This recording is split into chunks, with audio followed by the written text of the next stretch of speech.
kina semnol ka ke mo fa seda.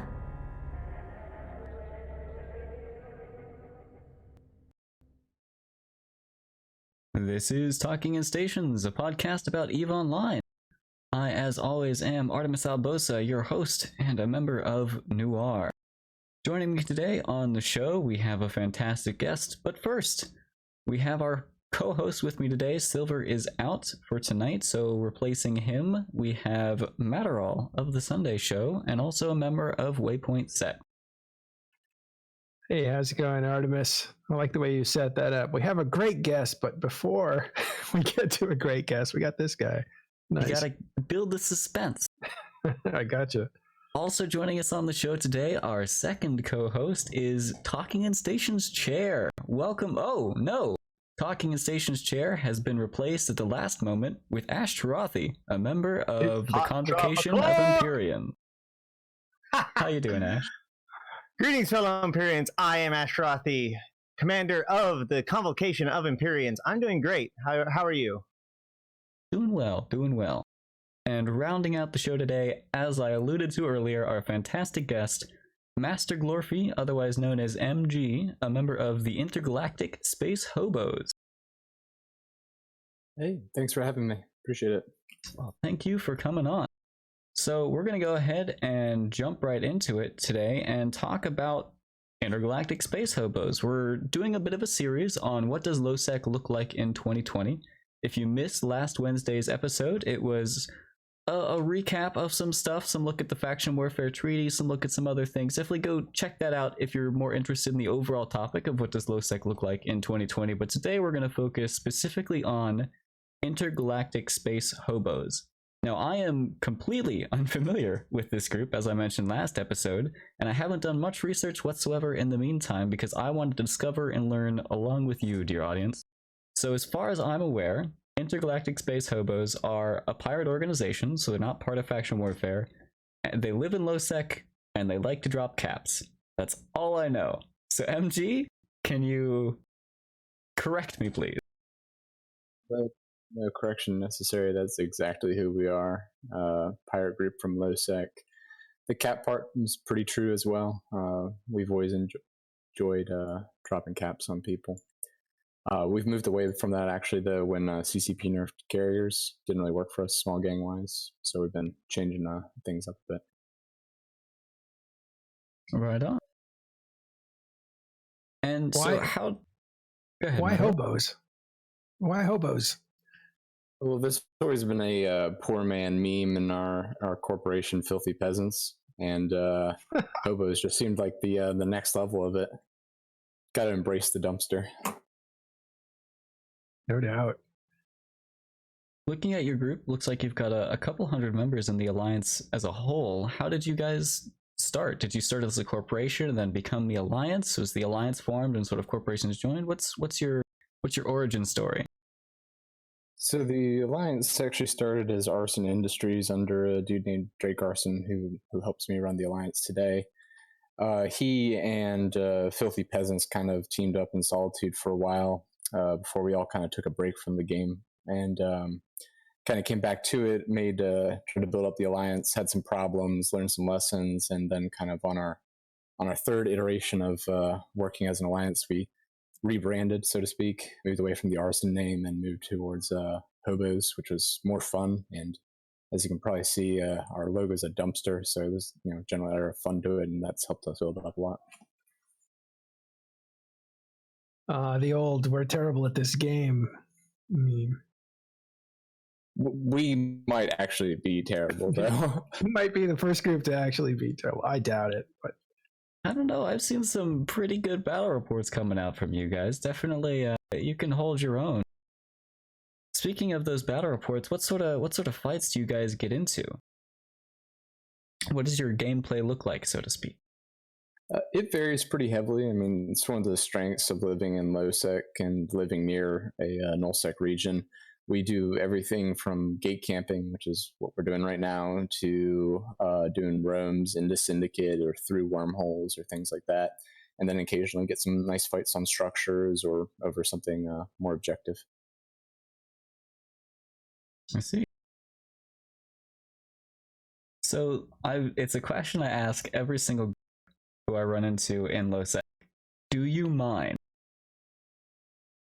There are people in the Alliance who mine, is probably the best way to say it. Some people really like that. That's their ISK making methodology. Others hate it and don't take any part of it. So Mine in Lowsec? yeah, people who mine in Lowsec. Now, do you guys do the moon mining or Athenor, some of those objectives that you have talked about fighting over? Yeah, we do a limited amount of the Athenor thing. Then there's a lot of people who do the ice mining belts. There's a few good ones. When we lived in Solitude especially, there were a few nice ice belts, and dragging fuel out there kind of sucks. So, get some of that going on. Yeah, get the local resources to power your structures locally. But how do you do it? Do you have lookouts that you would know how to do it, right? Because you would probably kill other miners that were in Lowsec. So how do you make sure that your guys don't get killed? Well, we might feed every once in a while with the mining stuff, but in all honesty, what helped us the most when we were in Solitude especially is a lot of people just stopped going after our miners because we'd always have a sino on one of the procurers, and we'd turn it into a content farm, which is the main reason some of us would actually go about bothering with the mining at all, is to get a fight out of it. Oh, bait people in. Mm-hmm. Yeah. Now, Ashtrothy, you mentioned to me when I first asked you to come on the show today that Space Hobos and your group, Aderon Robotics, or a group which you have flown with for years, Aderon Robotics, had worked together in the past. From your perspective, tell us about that relationship. Well, a lot of it happens while I have not been around, but from my understanding, the Hobos and Ader have worked together within Black Rise and other Lowsec area to do not necessarily faction warfare stuff, but bigger target-y stuff. Bigger target-y as in let's go all gang up and kill snuff type stuff? That seems to be a popular thing among Lowsec groups that are not snuffed out. Is that a thing that occurred? MG, your opinion? We've worked with a whole bunch of people in various try to go get snuff fleets. I'm looking here at one fantastic AAR that includes a battle report with over 80 billion ISK destroyed. Looks like it happened over a Hog Hitman's Fortizar in Heck, which is high-sec for the record. It's interesting that you guys participated in a high-sec thing. How exactly did this all work out? Well, it was the worst thing ever because I had to pay to fix my sec status. But outside of that, it was a lot of fun. We got contacted about possibly getting in on the fight over the Fortizar. Some dudes from Black Legion did, a lot of the heavy lifting in terms of, I think, the timers and stuff like that. And we turned it into a big brawl with them and fighting Hog Hitman and Pirate. We got promised a really good fight, and we got a really good fight. We got to, fly canes, just a cheap, fun doctrine to, enjoy, and fought off some tornadoes, hecates, all sorts of random good stuff. So just so people know, hurricanes are preferred in Lowsec because they're pretty cheap ships, and they do a lot of damage, so you can get a lot of visceral action out of them. And it's fun when you're fighting other small ships because you can apply the damage pretty well. So that's why they're so popular in Lowsec, and they're kind of a throwaway doctrine that people use. Yep, they're our oldest fleet composition. What other sort of fleet comps do you guys fly? We mix it up.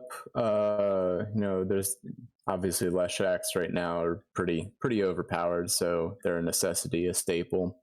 We like to run Lokis for doing Blops drops, some combination of Lokis and bombers. A lot cheaper than throwing Blops battleships at stuff, and it means we can take some fights as well. And then as far as roaming comps, we like to either fly our brick fleet of Navy Augs or Nagas, and they're just fun comps that are cheap, easy to throw away. Whoa, pause for a second. Nagas? Are these blaster Nagas? Oh, absolutely. There's no other way to fit a Naga. Railguns are for the weak. What sort of compositions do you fight with these blaster Nagas? Are they just like we want to get a fight, so we're going to bring out Nagas and let anything come at us, or do you have a particular selection of targets? No, we take them roaming. I mean, they're a great comp because people see Nagas and they say, I can fight that. And they usually can, but we usually get kills as well because, 1K DPS supported by webbing and stuff like that is no joke. My favorite fight that we ever took with them was actually about a year ago, and we were living out of Urgrana fighting the local Nullsec residents, and they were trying to bait us with a carrier, and they were going to warp triage on grid to save the carrier once they got us all bubbled and fighting. And with 10 Nagas all doing 1K DPS, we killed the carrier before triage even landed. I don't understand. You said drops. Those are black operations drops. Where do the Nagas fit in? Because you can't carry those with them. We don't use those for that. We do Lokis and bombers for that. Okay. So Lokis and bombers for the black ops. Go ahead, Ash. I was just going to say that that Hog Hitman event that got on the Scope News, didn't it? Yeah, it did. Were you one of the people that got interviewed for that? I didn't get interviewed, but I got my character portrait thrown up there for a little while, so that was pretty cool. I enjoyed that. Nice. And go ahead, Metal. No, I was just going to continue. You go ahead. I was going to ask, we talked about that one fight you did in high sec. You mentioned some of the doctrines you used in a recent fight you had. What other stuff have you guys been doing recently? Well, so I took a break over the course of December, and when I came back in January, I decided we were going to really focus on roaming in particular. I think roaming is a good thing for us to be pursuing as we kind of get into the year and try to eye up what objectives we actually want to take on. We've gotten involved in a few other random fights right now, but I don't think we're really tackling anything. It's really about roaming and just finding content as much as possible. Did you have fun with those filament things that came out? I think they're about to expire, right? Tomorrow, yeah. So unfortunately, a lot of my alliance mates have been having a lot of fun with them. I have not used a single one yet. Yeah. So what's this about Blackout in our chat here? We'll bring on the Blackout. You guys like Blackout? Oh, absolutely. Blackout was great. A lot of good content out of that. A lot more roaming content too, because people weren't just pulled up in a particular system anymore. They moved out and found targets. Would you want to see that come back? I wouldn't want to see it come back exactly as it was. The way that it was when CCP had it out was a bit too skewed in terms of the advantage was all on the offensive and the defender had nothing. But things like an actually time delayed local and some nerfs to local would be fun and probably would really bring back more roaming content. When Blackout first hit, people were like, "Oh, everybody's gonna go into Lowsec because Lowsec is just better than Nullsec now." Did you see any new entrants to the Lowsec area when Blackout occurred? We didn't. We saw a little bit, but not enough to really be able to attribute it to Blackout. No more than the usual people trying out Lowsec. But like I said, we did see a lot more roaming through Lowsec, just people looking for the fights. So maybe people were going places that just weren't Solitude, which is where we were at the time. Sticking on the trend of recent EVE changes that may have affected your gameplay, the Sino changes are actually still in effect, which for those unfamiliar in the audience, basically you used to be able to fit a Sino to basically anything. Now you can only fit it to Force Recons and Black Ops battleships, so they're very expensive. They're also more tanky. How has this affected you guys, if at all? Quite a bit. I mean, we'd been dropping cap usage pretty steadily just because we'd found that Lokis and bombers were more fun and we could get more fights out of them anyways. But the Sino changes definitely make being in a small group where a Force Recon costs a bit more ISK compared to some of the richer groups. Things like that. Logistics have become a bit more tough. And we've had to change a little bit of how we do capital escalations and things like that. But the changes to capital escalations are just more modifications in gameplay. I'd say the logistics are the thing that have hurt us the most. Logistics as in moving your capital fleet around? Yeah. So either moving the capitals themselves or ships inside of them. Ah, I see. Yeah, it makes it tougher to deploy when you have to risk those Sino ships, and people who miss actual movement fleets usually end up getting shafted a little bit. You mentioned earlier that you are not a member of faction warfare, but we have seen throughout many different pirate groups that even though a particular group doesn't participate in faction warfare themselves, they still fly in the space and look for content there because faction warfare is great at generating small fights, solo gang fights, stuff like that. It gets people out into space, so to speak. And as a result of that sort of bait on the hook, so to speak, a lot of pirate groups will, in some form or another, interact with faction warfare in a more meaningful fashion, be it trying to protect mission running hubs, which is something we saw recently with the now defunct faction warfare treaty. Is that something that you guys in Space Hobos have had some experience with? Have you done anything in faction warfare besides just, oh, we'll go shoot the people? We mostly do the go shoot the people. It's simple, it's easy. There's a lot of people out and about taking the complexes. You get the fights on the complexes are always fun and different. See a lot of different unique ships out there too, because faction warfare attracts a wide variety of players, not just people looking for the most overpowered ship of the month. It is so. Pirate organizations have a hard time engaging in faction warfare meaningfully. Like, they can go and clear out plexes, they can help in fleets and all that stuff, but they can't spend any timers, and they can't hurt the iHub. So pretty much all they are is defensive services. And so ultimately, often friendships between pirate groups and faction warfare groups surround or center around apex fights, structure bashes, maybe an iHub where we need security or something along those lines. I see. So looking at these sort of big fights, it's not an apex fight in Lowsec over faction warfare, but I do have an AAR here of you guys from just a month ago out in Syndicate, where it looks like you were outnumbered, you dropped a bunch of caps, and a big old brawl happened. Can you tell me a bit about this? Are you talking about the one with Init and Vega? Yes. All right. Yeah. So we fight Vega and some of the other groups in Syndicate pretty routinely. For anyone they're fun to fight. Who are Vega? Just a quick TLDR.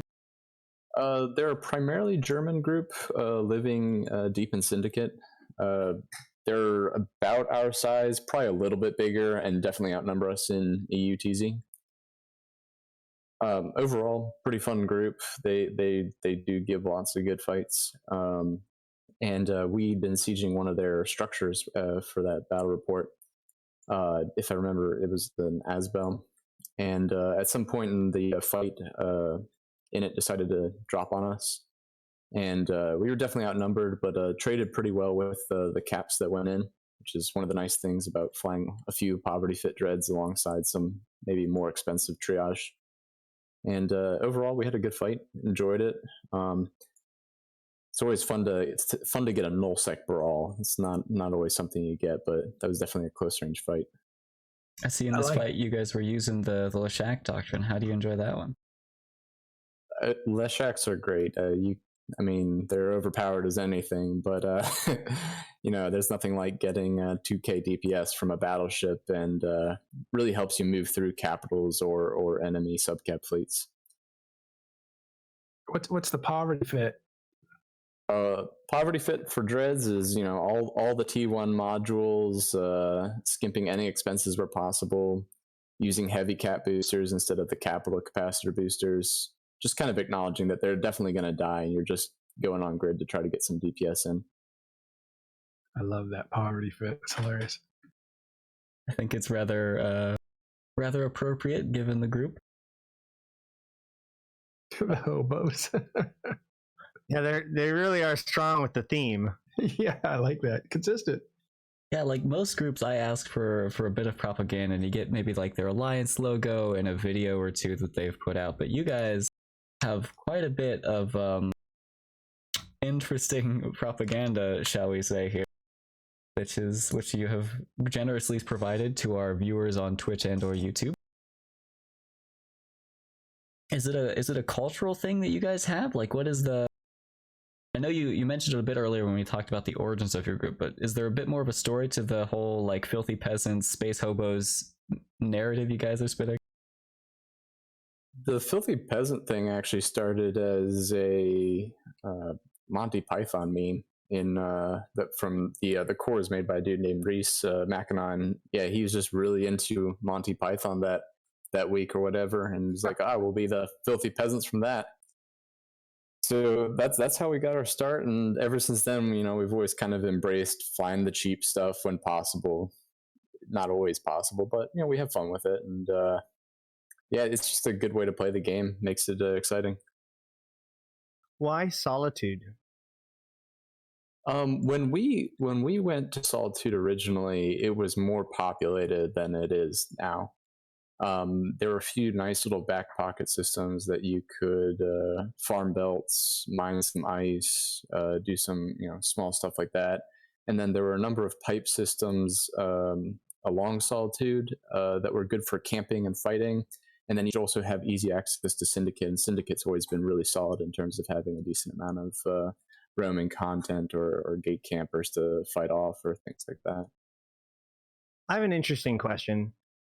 Since you live in Solitude, one of the things that several people, including myself, suspected was that when the Wardex system came, we would see an increased interest in Solitude, as that is a place to put your high-sec citadel for your wars. Has that happened at all? Have you seen increased activity in Solitude at all? There was a small increase kind of right at the start.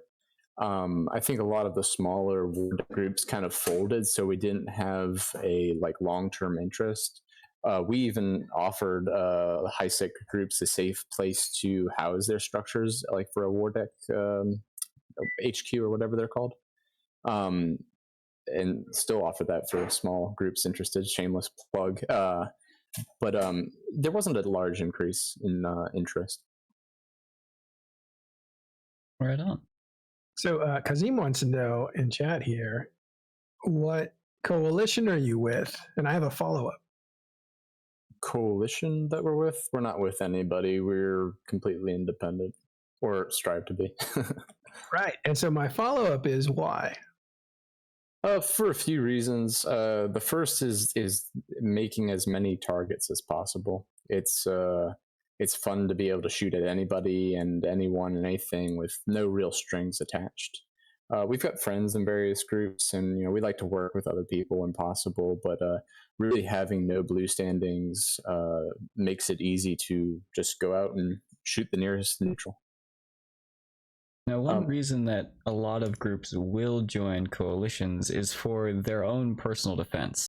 It's like if they have some structures up, maybe it's a Fortizar, maybe it's a couple of Athenors on some money moons, and some larger group comes in to fight them, and they can't defend themselves on their own, so they call an even bigger fish over to the party. And that's sort of like how you get drawn into the coalition, so to speak. Is this like something that you guys have had to deal with, where because you're not in a coalition, a bigger fish comes along and starts to gobble up all your structures? You don't really have any counterplay? Or have you found a way around that? Kind of had it both ways. We've been able to bat phone people before. You can always offer content to larger outside parties and say, hey, we're getting pushed in here. Do you want to, are you interested in helping defend our stuff? And we've had good relationships with that. We've gotten big fights out of that. We were losing a war last year, early in the year, and we ended up getting help from Snuff out of all places, and it turned it into a closer fight, and definitely helped us come out on top. So there's that, but yeah, I mean, recently, Init's been fighting against us, and they're bigger, stronger, and there's nobody been. We've gotten some help against them, but we haven't really made that same push to bat phone as heavily. It's just not something we want to do in the sustained long run. Tell me more about that war where you got help with Snuff. What's the story there? We were fighting a group called Nosechnia Shalupin. The super capital hunters. They live out in Iridia, right? Well, not anymore. I think NSH is kind of folded overall. Oh, so- pardon me. I just made the mistake everybody does. Did you Yeah. say Nullsechnaya no. or Lowsechnaya? Nullsechnaya, who is Okay. who was a riff off of LSH.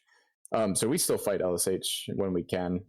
They give some good content, but yeah, we actually had a bit of a war in Syndicate with NSH, who were led by Admiral Wheeler and Anur, and they're both great guys. Ended up becoming friends with them after we finished fighting each other. But at the beginning, we thought that they had us very heavily outmatched, which might have been wrong, but my intel game wasn't exactly on point. But we called Snuff for help, and they came. They were interested in the content, dropped some USTZ dreads, and led to a series of 3 or 4 dread brawls that were honestly really fun.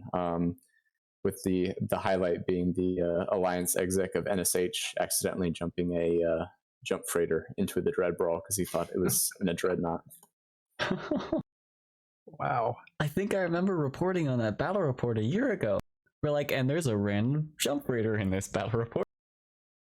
In fact, I think we had NSH on to talk about it too. It was a really fun series of fights. I should clarify because it is something that is very easy to mistake. There are 2 groups. There is Lowsechnaya Shalopen, which are a very long-standing alliance. They historically live in Iridia, and they are super capital hunters. So they have a lot of alts, a lot of scouts. Sorry. That name is Russian, so you know. That's why it sounds weird. And it actually means street kids. And the Lowsecnia is Lowsec street kids. So that's what it means. Awesome. That is some really cool intel. So yeah, they live in Iridia and they hunt super capitals, just wait for them to pass through, jump on them and kill them. And they're very much a feared group in Iridia. Passing through Iridia in capitals or super capitals is a very dangerous affair. Even Black Rise at times, they pop up there. And then Nullsechnaya was, as MG mentioned, a joke based on the Lowsechnaya name. And many people confuse the two or just assume that they're allied because of the similar names. But Nullsechnaya is typically a USTZ group, or at least the ones that I've been familiarized with, because they used to live out and operate at least a portion of them over in Great Wildlands, and specifically in Scalding Pass as well. They had some soft stuff. Yeah. So that is why, if you recognize the name Nullsechnaya, they have come from our previous episodes covering the Cure out in Scalding Pass. Another thing, they're in Iridia not by accident. There's 2 regions that are actually bottlenecks for travel, especially from the south to the north. One of those is Iridia, which means there's only a few paths that capitals can take, so they can lock those down and get the big kills that they want. They also hunt a bunch of other stuff. They'll put battleships on gates just to blow up pods that are going by. They hunt everything, but they do a really good job with capitals. And after they destroy a capital, they actually take selfies with it, which cracks me up. So they all have pictures of themselves, all their kills, which is kind of funny. But the other place, the other region that's like that is, it's not Void, but right next to it, Derelict, right above Catch in Providence. And I think Nullsechnaya used to be there for a while, so it's kind of funny. And so was the Wrecking Crew. I think they hung out there as well. It lives in Derelict, their state, or I should say we, because Noir is a member of the Wrecking Crew. We are currently staged in Camel. Oh, didn't know that. Are you serious? Oh. Yeah. We don't like we'll go on the fleets. We're there. We're partners in crime, so to speak. Yeah. We're not a significant numbers portion. It's no accident you're in that region, because that region is also a bottleneck for capital movement. Well, let's get back to MG and I was about to say Lowsechnaya. No, MG and Intergalactic Space Hobos, and talk about sort of the theme for our last series of episodes and continuing on for a few more episodes into the future. What does Lowsec look like for you in 2020? And we've been framing a lot of this under the context of 2 big key points. Number 1 is that CCP has a renewed focus on Lowsec. They said that under their previous development model, basically Lowsec was always just under the level of priority they needed to do a full rebalance pass on everything. And so they're looking to do more changes, and they've already done some there. So the Sino changes, Lowsec was sort of collateral damage, so to speak, and some other things like that. But also changes related to faction warfare with warp core stabs and stuff. And then the other major thing that happened was actually emergent gameplay related, with Snuffed Out disbanding, and their main FCs going off looking for a more casual playstyle, is the information that I had heard. And so that Apex force that effectively was a massive power and something you always had to be worried about if you lived in Lowsec is gone. And Wangs has sort of been stepping up to take that place, and in fact, look forward to 2 weeks from now, we'll have Wangs on the show to discuss their role as filling that power vacuum. But looking towards you, Intergalactic Space Hobos, MG, how do those two things, or maybe something else we're not even looking at, shape what you expect Lowsec to look like in 2020? Yeah, so I think Lowsec is going to be fun in 2020. There's a lot of good content still left in Lowsec. I think I still stand by it's the best type of region in the game, even if it hasn't gotten a lot of love and attention from CCP. It's very connected with everywhere, so if you're a group like Hobos and you're looking for being able to fight an NPC null and HiSec and wormhole space, you couldn't ask for more in terms of being connected to stuff. As far as CCP's developmental changes and having a focus on it, I'll believe it when I see it. Not to sound skeptical, but I don't really trust CCP. They usually kill play styles and force people into big groups, but we'll see. I am glad that they're at least acknowledging that Lowsec is in kind of a weird spot and needs some love and attention. Well, they don't do that on purpose, though. It's just the mechanics tend to make people behave in a way of finding safety in numbers, right? Yeah, they don't intentionally go out there and say, okay, we're going to force everybody into the blob today. But when they do things like, say nix the Alliance tournament, I know it's like picking the lowest hanging fruit, but when they kill something like the Alliance tournament, well, all that small gang playstyle suddenly vanishes, and anybody who is interested in that, they either have to go find a blob to join or a bigger group, or stop playing the game. And there's been a lot of like little things like that over time. And I hope that doesn't come to Lowsec. I hope that they don't remove the stuff that makes it fun to be on your own or in a smaller, medium-sized group. We talked a bit about this, taking out Alliance Tournament. Why was it important? And there was there was two facets to it. One is it seemed the audience was dwindling. But on the other hand, the Alliance Tournament gave certain types of players that would fit the Alliance Tournament, something to keep their chops for. There was some goal. There was going to be a periodic display of prowess in how you could control your ship and actually fly it. And that kind of kept you around. And because you were around as an Alliance Tournament player, you created content normally in Lowsec. Well, I mean, like this is a conversation that I had a lot when Alliance Tournament was still a thing. Like every year, people would ask whether or not it needs to be a thing, whether or not it was consistent with the rest of EVE Online, because it is well structured, where a lot of people see that EVE Online PvP needs to be chaotic. And I would always argue that that EVE is about different playstyles and different career paths. And the AT represented the career path of the athlete, of the champion. And I think that was incredibly valuable. And so it doesn't even matter whether or not it's only once a year, because if you're an athlete, you train all year for your once a year tournament. I think you couldn't have said it any better when you said the EVE is a game about different play styles. And I really hope that CCP's renewed Lowsec attention doesn't kill off anymore. The thing that makes me hopeful is that the person that's kind of running it right now is CCP Rise and Team Talos, and Rise, of course, kind of comes from that Lowsec roaming vein. So I suspect that, like, of anybody, he would have a better idea of things.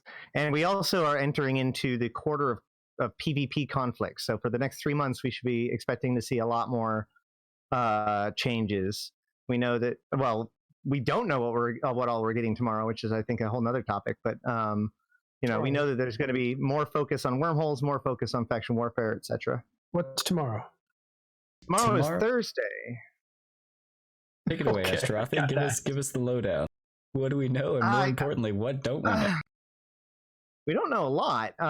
Okay, so basically, there was a patch that was slated for the 14th, and then it was delayed until tomorrow. So it should have been yesterday, but instead it's tomorrow, or at least Hold on, just so people are hearing this later, that means that it was slated for the 14th. It's actually going to release 2 days later on the 16th. Go ahead. Correct. My bad.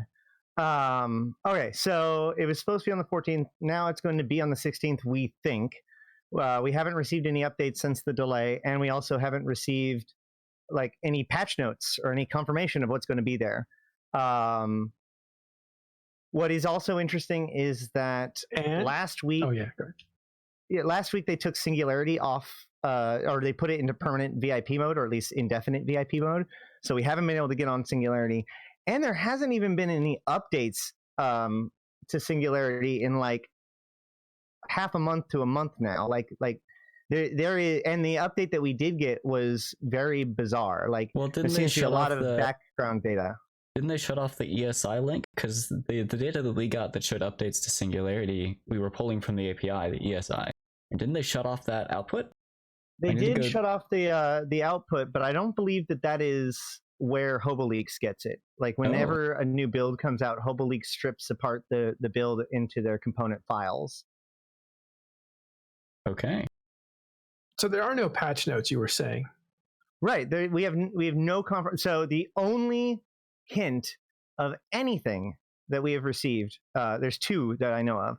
One is as a Christmas stocking stuffer, CCP Rise and Team Talos in their blog left us a hint, which is a picture of a shield with the Sancha logo on it, which is super teasing. What's it mean? So there's an implant set called amulets, right? And they are for the Blood Raiders, and they increase your hit points, or your armor hit points. Those used to be called slaves, and they used to be on Sancha, but there is no equivalent for shields. And when they went to go try to figure out an equivalent for shields, they figured out that Sancha is a shield fighter, whereas Blood Raiders is an armor fighter, and so they moved they moved the slaves from Sancha to Blood Raiders and renamed them amulets.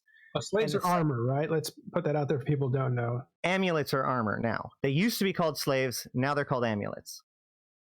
So, and then as a follow-up to that, there's supposed to be another set of implants that are coming out. There's actually supposed to be like 3 or 4 different sets of implants, but the most famous of these is what's known as shield slaves, which would be the shield equivalent of those amulets, which will now be known as slaves and drop from Sancha.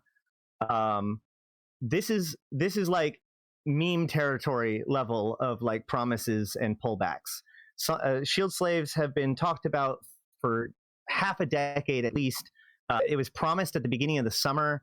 Rise even cited it as one of the examples of why they don't want to talk about things unless they're ready to roll it out, because things can get pulled back at the last second. And yet, here we are with a picture of a shield with Sancha on it as literally the only real clue that we have of what's going to happen next. Which means this patch probably has the long-awaited shield slaves. That is the hope. I think there's going to be more happening with the Triglavians, to be honest with you, because the Triglavians has been CCP's most recent push into the mystery element of Eve. And they have like not been pushing the updates to the invasions or anything like that over to Singularity. It's just been people have noticed things happening weirdly on TQ, and that's the first notice that we had of it. So I'm expecting something big to happen with the current situation with the Triglavians. And that's sort of the reason they took down Singularity, and that's sort of the reason that they've done all this stuff, is try and keep that secret. That's my tinfoil hattery. Well, so this goes back to the other clue that we have, which is actually myself and Mirandalorian have been asked. We're going to be roaming around with CCP Convict tomorrow. Great name. Apparently there's something new to do, and they want us to do it. And we've been told to like bring a certain kind of ship and like what type of damage to be ready for, but basically we haven't been told anything else. So there's something coming. I have no idea what it is. But what is interesting is if you look on Singularity, one of the things that we do have is new rats that are being added called irregulars. So there's a bunch of pirate Caldari ships, Drake, Osprey Navy issue, Caracal, Moa, Cormorant, Manticore. There's a Nightmare. And then there's a set of diamond rats for freighters. So there's a diamond rat for the Providence, actually all 4 of them, although they're all named Providence right now for some reason. And then a bunch of other Caldari stuff, fortified Caldari bunker, fortified or Caldari junction, Caldari lookout. So it looks like some sort of attack involving the Caldari. I don't know which side that they're on or who is involved. The fact that there's a Nightmare seems to continue to confirm the fact that I think that what's going to happen next is an attack by Sancha. While we're on the topic of the Triglavians, before we get too far into the weeds, when the Triglavian invasions first reached Lowsec, there was, at least in my circle of influences, there was a bit of an uproar over the amount that they could be farmed. If you had just had people like stuffed out in a couple billion-isk faction battleships in a dead-end Lowsec system, they just fit a sign into one of them, bring in some faxes or whatever if need be. Actually, I think they couldn't because it was sino-jammed. In any case, they would just print isk running these Triglavian invasions in Lowsec, and to everybody else they were just like, it's a nuisance, they can't hang around on gates or look for fights in the systems anymore. But to some people it was just a money printing machine. MG, with you guys and hobos living out in sort of dead-end, low traffic areas, although it gives you good access to roaming space, have you had any opportunities to take advantage of this farming? So by the time Trig stuff rolled around, we'd actually moved into Placid, which is where we're presently situated. But we've run into a lot of the Trig stuff. For a while, we were getting an invasion or whatever they were called about every other week, and yeah, they're more of a nuisance for us than a just isk farm. But I know some dudes who made some pretty decent money off of that stuff. Right on. All right, sorry to cut you off, Ash. Let's jump back into it.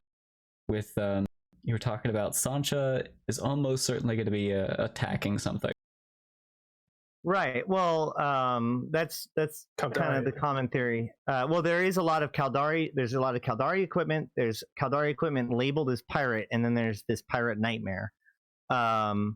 We do know that and then in the lore, there's a lot of tension. Well, there was a conflict between the Amar and the Mimitar, which led to Amarian rats attacking a Mimitar militia's structure, which was pretty intense.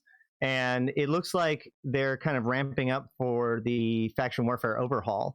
But what's interesting is that the way they're doing it is that it really seems like they're moving towards peace. Like everybody's, there's all these different meetings happening and different people are kind of talking each other off the cliff. And there seems to be like this push towards peace among the 4 empires, which means that that something's about to go horribly, horribly wrong. Yeah, I was going to say I don't think we've mentioned it yet, which we should have. The EVE is going into a quadrant-based development cycle, which means that each quadrant of the year, each section of 3 months, if my math is right, is going to have a theme to it.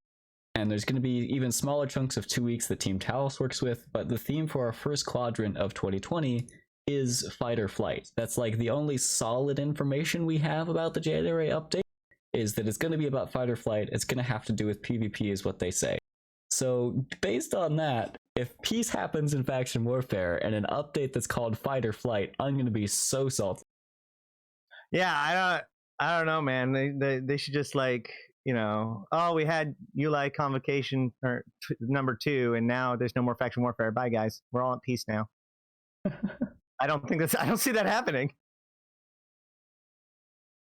All That's right. a good.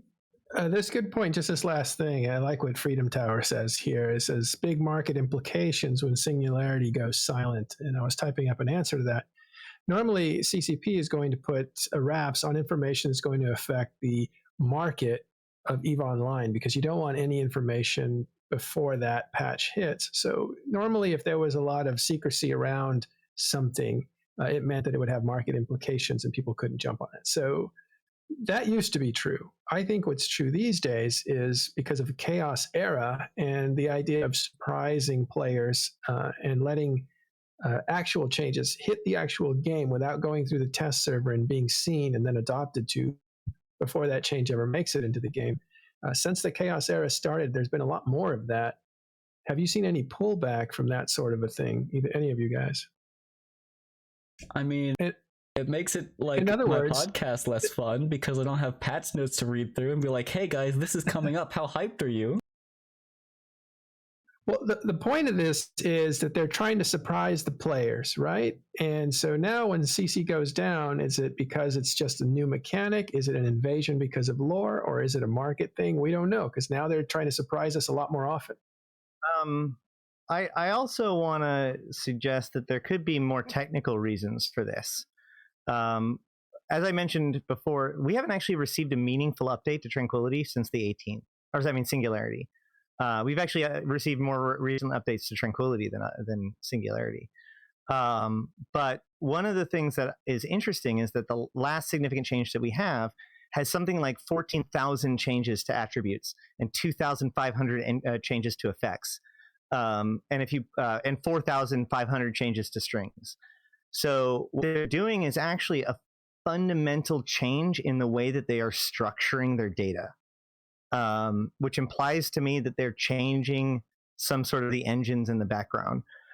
There's also some other stuff, like the fact that we know that we should be getting the transportation stuff, like the new animations for transporting between different systems, and yet we haven't gotten it on Singularity, or Tranquility, even though it was on Singularity for like over a couple of months. So it's obvious that CCP is like working on some pretty big, like under the hood systems, and like those are kind of things that if it's in a state of not quite there yet, you just don't even want anybody to see it. There is also the final point to make, which is I think the least likely of all of them, that Singularity is meant to be used as dual testing for both Tranquility and the Serenity server, which was the Chinese server, which has been shut down for, has it been a year now? At least a number of months. And we've seen a number of Chinese players migrate over to TQ as a result. Quite frankly, I kind of hope Serenity doesn't go back. But there were business deals in place to put it back up and to restart the Chinese server for those players so they don't have to use VPNs and things like that. It could be that they're just taking CC down to develop for that server. It may not come back because their problem isn't technical. Their problem is political in China. I could get into it because I talked to PC Gamer guys about it, and we talked about what it's like to push video games in China. And also when a Korean company, Pearl Abyss, bought CCP, it complicated matters because China doesn't let Korean stuff in as easily as stuff from the West. So there's a lot of different things, but essentially it's a political problem that CC can't come up. That's not confirmed, but that's all our clues put together. All right, and we'll nip the politics in the bud and move on to something significant. Well, I would say significantly more serious, which is the current situation going on in Australia and how you, dear Eve player, can do something about it. We mentioned last week that CCP had announced a Plex for Good campaign was going to be starting in the near future. It is now live. Plex for Good for the Australian bushfires is up. You can donate now. Matterall, can you give us a quick rundown of how this thing works? I was answering the question. Okay. No, wait, what is this? Are you talking about? I just missed what you're talking about. That's all right. We're talking about Plex for Good, the new campaign. Oh, Ash, do you know about this? Yeah. Okay. So Plex for Good is something that has happened, I believe, twice in the past. I think it was last time for like the hurricanes in Haiti, I want to say, or earthquakes, tsunami, something. Either way, when there's a great catastrophe in the world, occasionally CCP works with the player base to do this campaign called Plex for Good. And what we can do is basically donate Plex. There's a character named CCP Plex for Good, which is part of the CCP Corporation. And Plex can be donated to her. And based on any Plex that's donated to her will be converted into a donation of that much money by CCP to the Australian Red Cross. They are requesting minimum donations of 100 Plex just for the sake of ease of processing. Yeah, so definitely something to look forward to. See if you can donate if you can. Definitely something to help out your fellow Eve players over in Australia. Go check out the article. It's on the Eve website, the Plex for Good, because it goes into just the scale of the devastation that these bushfires have caused and why it's really necessary to provide aid in whatever way we can. And on that note, some friends of MG perhaps, or at least some enemies of MG maybe, and the initiative, particularly their FC Darkshines, is putting on a Plex for Good party with Triglavians. It's happening this Saturday, January 18th at 1900 Eve time. Looks like in F7C Tech H0, which MG, that's in Syndicate, right? Maybe. I don't Maybe. know. All right, we'll Google it later. Either. In That's any a tough case, question. I'm a uneducated hobo. I just ride trains. all right, well, we'll check out the system later. There's plenty of time to go on .lan or set your autopilot route. But as long as you get there, there is going to be the new Triglavian Dreadnought, the Zernitra. Ashtaroth, help me out. Zernitra, yeah. Zernitra. The Triglavian Dreadnought, which was so freaking OP it got nerfed on day one, but is now still a thing, and presumably the first one ever to die will be dying in F7C on the Saturday the 18th at 1900 Eve time. Go check it out. Go have a party. Donate some Plex to Plex for Good while you're at it. Looks like you can bring some T3 cruisers if you want to show off and things like that. But shout out to the initiative and Darkshines for doing this thing, for making a party, and shout out to everybody who takes part. It looks like if you're a big group, wink wink Space Hobos, and you're looking to get a fleet in there, they will be working to facilitate you with some Titan bridges if that is something you may be in need of. So definitely go have a party, kill a Zernitra, donate to Plex for Good, help out some Aussie bros. Or Aussie, I never get it right. Sounds good. Couple of additional things. One, they want you to make it in a contract to the CCP Plex for Good character with a 14-day expiration. And then in addition to that event, there's going to be one on Friday at Nalvula, which is actually in the blog itself, the Brawl for Bushfires charity battlecruiser free-for-all, which I'm not actually too familiar on the details about, but there is links to it in the dev blog. Yep, Nalvula Planet 1. Bring your battle cruisers, I guess. Looks like they've got some Hurricanes and some Drakes there. Nalvula is in Blackrise, right? This is Talking in Stations Jeopardy. I'm looking it up. Oh, you cheater! Lone Track. I know it, but Lone Trek? Lone Track. That doesn't even sound right. Point 4 system owned by the Caldari State. Why do I know that name? Ah, there it is. Hold on, I'll tell you why it's famous.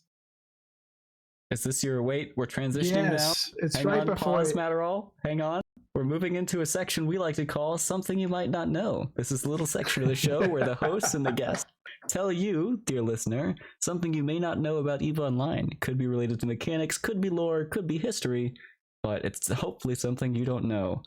Take it away, Matterall. So you may not know, but near the high-sec area of Lone Trek and the null-sec area of Tribute is a little area that has some pretty popular systems. One of them is Hakonen. You may have heard of that. I'll come back to that one. Or Tacy. And right next to that is Nalvula. And that's why I knew that name, because the quickest path from Tribute to Jita goes right through here. Tacy, Nalvula, Jan, those systems. So anybody who's moving stuff back and forth from a high-sec market of Jita to the null-sec area of Tribute is going to know these systems very well. What you should know about Hakonen is it was where a lot of when there's a fight where somebody wants to irritate or harass Tribute, which is the northern nullsec area, they're going to usually stage somewhere like Hakonen, which is a neighboring system, and it goes it has good jump range into the area. So that's where a lot of dreads would be.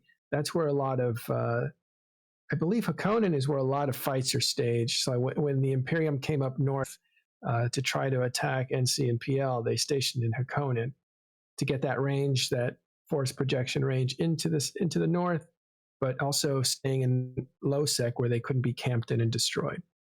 So Yeah, there you go. That's a Hakonnen was popular like area. the staging point for a significant force in World War B. It was the staging point for an Imperium deployment with like a bunch of cruise foons is all I really remember from that deployment.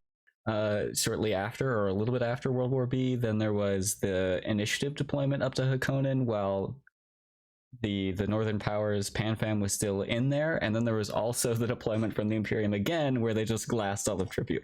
So it's a very popular system. So that area, you may not know, but that is a very popular system, and Novola is a neighboring system to that.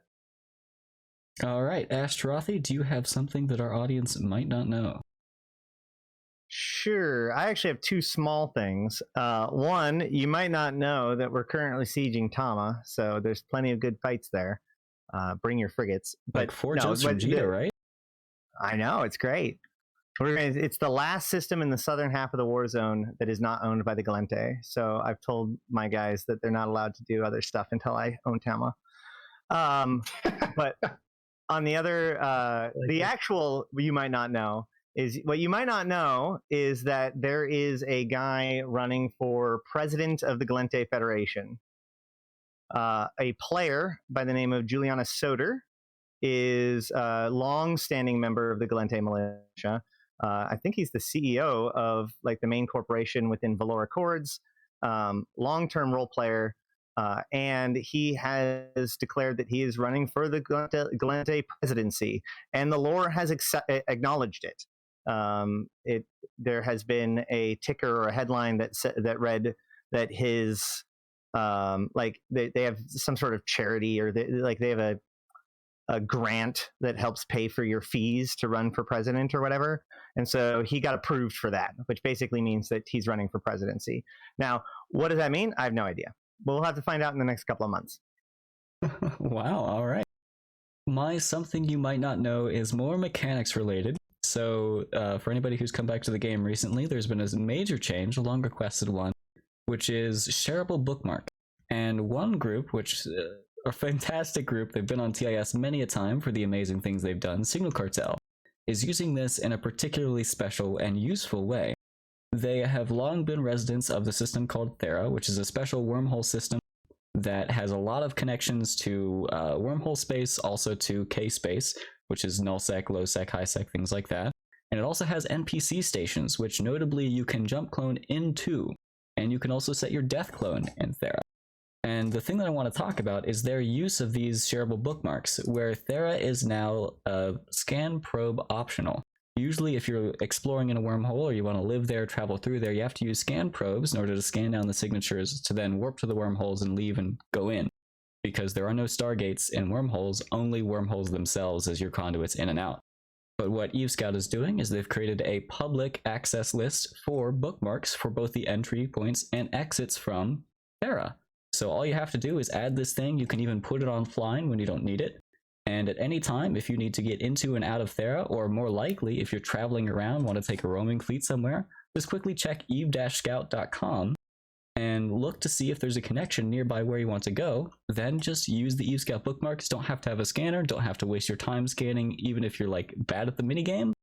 You can do it just with Eve Scout, and don't forget to make a donation as a gesture of gratitude for the hard work they put in this fantastic service they provide. If you want to go one step further, you can do what I do. And then whenever you get potted, you can be in Thera and instantly have like almost guaranteed a shorter route to wherever it is you want to go. Because like Noir, we move around a lot. We deploy to various different areas. Your sound cut out. Oh, I'm sorry. I'm back, hopefully. Yep. What was the last thing I said? You were about to explain why you have a clone in Thera. Ah, excellent, yes. Because if you death clone back into Thera and then use these bookmarks, you can get basically anywhere in Eve faster than you could by normal gates. Even if you did some system in Amar space is like the most centralized in Empire space, Thera will still get you there faster. So that's what I do. It's something you might not know about Eve.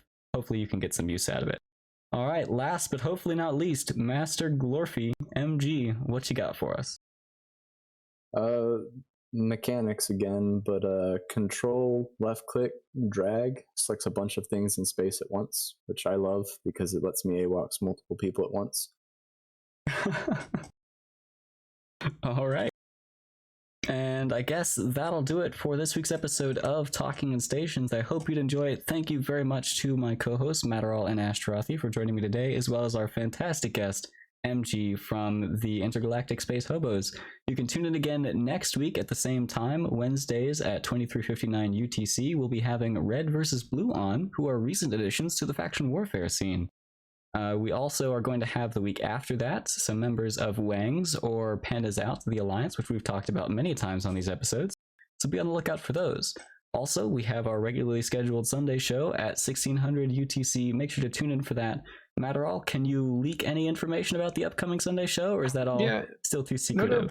Well, usually we just organize it late, but this time we're trying to work further in advance. But we're going to have a neat market show. We talked to a guy who set up markets in every region. Maybe it's every empire region. I'm not completely sure. So it's a big market trader. Last year he was in the top % of market traders. So it's definitely going to be a market heavy show, of course, with some news. And then the following, or maybe on the same show, we'll have somebody that we talk to about what it is to scam and what some of the ethics and tricks of the trade are for scamming. So scamming, markets, all that kind of stuff on the next Talking Station Sunday. Awesome. That'll do it. See you next the time. Jita episode? No, What? not Jita. It's not just Jita. They have stuff everywhere throughout the universe. This guy, this market guy, I'm super pumped for this story. Definitely tune in. Yeah, let's find out. All right. See you guys next time. Artemis, great.